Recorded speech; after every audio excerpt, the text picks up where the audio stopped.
20, 30 years ago was going to be developed, and some people gathered together to say, let's do a community garden. I actually met someone whose grandmother was one of the starters of this garden.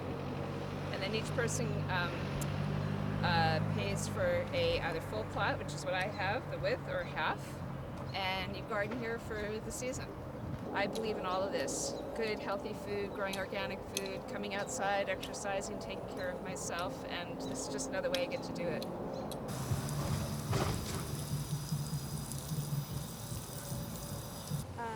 It's a great community to be a part of. It's great to be able to learn how to work with plants, the environment, since we're so in need of help. It's important because it puts us in touch with food and where it comes from and what it takes to actually produce food. And we know that the food that we're producing is free of pesticides. And also it's one less time in the store, one less chance for exposure to COVID-19. So I like that about it as well. This particular year, although we've gardened other years too.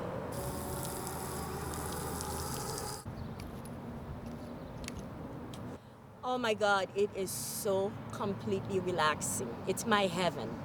When you garden, you cannot, you don't know how it's going to turn out. And when it starts growing, it's one of the most beautiful things that, you can have. And for me, it's therapeutic. Like I was telling her earlier, every time I come from work, I teach in New York City. And I would just come straight to my garden and do a little bit of garden to relax before I go home. I do flowers, vegetables, and herbs. So last year we did pretty good, and actually I won first prize last year. We have a cooler back there. Any extra, we put it in the back, and then they deliver it to the homeless place over there for them to eat.